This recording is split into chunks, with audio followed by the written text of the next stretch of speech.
Usually immigration पे इतने ज़्यादा क्वेश्चन नहीं पूछे जाते थे, बट इस बार जो है वो 5 to 7 क्वेश्चंस जो हैं वो किस तरीके के क्वेश्चंस थे जो हमसे इमिग्रेशन में पूछे गए थे, और मेरे बच्चों से भी।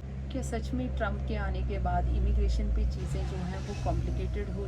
हेलो फ्रेंड्स, नमस्ते, welcome back to my new blog. I hope you guys are doing good and we are also good here, and after a long time I am making this blog only for you guys. और ये वाला जो blog है बहुत interesting होने वाला है, और इसमें टॉपिक रहेगा कि जो रिसेंट अभी हमने 1 वीक पहले जो है वो ट्रैवल किया था इंडिया, दिल्ली से लेके अटलांटा तक, वो जर्नी हम जो है वो फुल इसमें डिस्कस करेंगे कि उसमें क्या क्या परेशानियाँ आई थी, एंड H1B वीज़ा वालों के लिए और H4 डिपेंडेंट वीज़ा के लिए, एंड इमिग्रेशन पे किस किस तरीके के क्वेश्चंस जो हैं हमसे पूछे गए थे। तो वो सब मैं जो इस वीडियो में डिस्कस करूँगी, और वीडियो के एंड तक बने रहिएगा, एंड चैनल को सब्सक्राइब करना बिल्कुल ना भूलिए, एंड ब्लॉग को लाइक शेयर सब्सक्राइब जो है वो ज़रूर कीजिएगा। सो फर्स्ट ऑफ ऑल मैं इसमें डिस्कस करना चाहूँगी कि पहले जो है हमसे 1 मंथ पहले जो है मेरे हस्बैंड ने ट्रैवल किया था। सो बहुत सी चीज़ें हमारे माइंड में चल रही थी, बिकॉज रिसेंट जो है बहुत चीज़ें कॉम्प्लिकेटेड हो चुकी हैं, चाहे वो वीज़ा से रिलेटेड है, इमिग्रेशन से रिलेटेड है, या लगेज से रिलेटेड है। तो बहुत सा जो है हमारे माइंड में चीज़ें थी। सो लगेज का जो हमें अलाउड था 23 kg वही हम लेके आए थे, एंड उसमें हमारा जो था वो चेक इन बैग्स थे और कैरी ऑन बैग्स थे, एंड उसमें हमने जो सामान डाला था वो बहुत ही रिस्ट्रिक्टेड चीज़ें थी, लाइक क्लोथ से रिलेटेड था, या कुछ पूजा आइटम्स थी, या छोटी मोटी कुछ किचन आइटम्स थी। इसके अलावा कुछ भी किचन का, खाने पीने का, किसी तरीके की स्पाइसेस या कोई अदर पिकल्स या घी, ऐसी चीज़ें कोई भी हम लेके नहीं आए थे, यही चीज़ें अवॉइड करने के लिए कि कहीं इमिग्रेशन में कोई इशू ना हो। सो थैंक्स टू गॉड कि उन्हें कोई दिक्कत नहीं आई थी। और आफ्टर दैट, आफ्टर 1 मंथ मैंने ट्रैवल किया था अपने दोनों बच्चों के साथ, तो वो भी बहुत काफ़ी स्मूथ रहा था। दिल्ली में बहुत अच्छे से सब चीज़ें हो गई थी, एंड हमारा हॉल्ट था रोम में, जो कि लिनार्डो दा विंची एयरपोर्ट है वहाँ पर। तो वहाँ पर भी बहुत इजी से सारा जो है वो सिक्योरिटी एंड अदर चीज़ें जो हैं वो काफ़ी स्मूथ हो गई थी। लेकिन जब हम लोग अटलांटा एयरपोर्ट पे पहुँचे थे, तो यहाँ पर एक नई चीज़ जो बिल्कुल इस बार अलग हुई थी।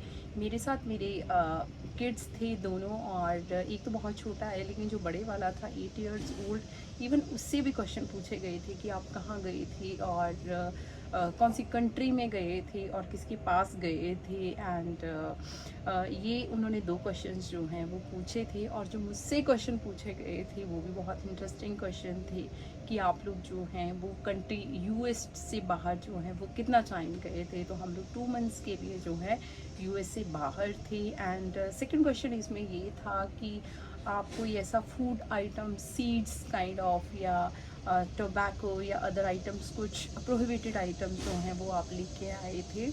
तो वो आइटम्स हम बिल्कुल ऐसा कुछ भी नहीं लेके आए थे, तो उसके लिए मैंने डिनाई कर दिया था कि we didn't bring those kinds of stuff except Indian sweets.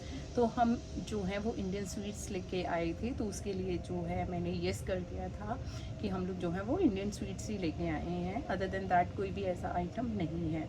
And third question था कि आप यहाँ पर डिपेंडेंट वीज़ा पर हैं या आप कौन से वीज़ा पर हैं।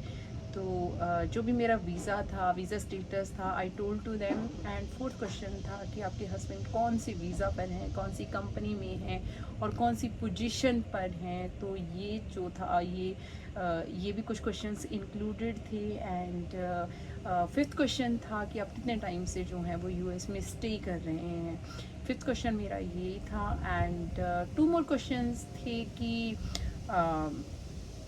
आई मीन कि are you working here. And last question था कि आई मीन आपके जो किड्स हैं वो कौन सी क्लास में हैं। तो मेरा लास्ट क्वेश्चन, तो टोटल जो है वो 6 to 7 क्वेश्चंस थे, and we were very very scared कि कुछ ऐसा इश्यूज ना हो जैसा कि हमें सुनने में आया था कि if you are staying more than 2 months outside US, की अगर आप यूएस से बाहर चले जाते हैं 2 महीने से ऊपर तो बहुत ज़्यादा इश्यूज हो रहे हैं, आपका बहुत ज़्यादा प्रॉब्लम्स आ रही हैं आपको इमिग्रेशंस पे। तो ऐसा कुछ भी नहीं हुआ था हमारे साथ, सिंपली सब स्मूथ गई थी चीज़ें। इवन कि हमने 2.5 months स्टे किया था यूएस से बाहर। तो ऐसा कुछ भी नहीं है, किसी को भी डरने की कोई ज़रूरत नहीं है। Simply they will ask few questions to you और आपका उसको जो है वो आंसर देना है, और वो सारे क्वेश्चंस जो हैं आपसे ही रिलेटेड होंगे। कोई ऐसा नहीं है कोई बाहर का क्वेश्चन होएगा, but sometimes they can ask about some documents, लेकिन ऐसा जो है बहुत रेयर केसेस में होता है जहाँ पर उनको डाउट हो।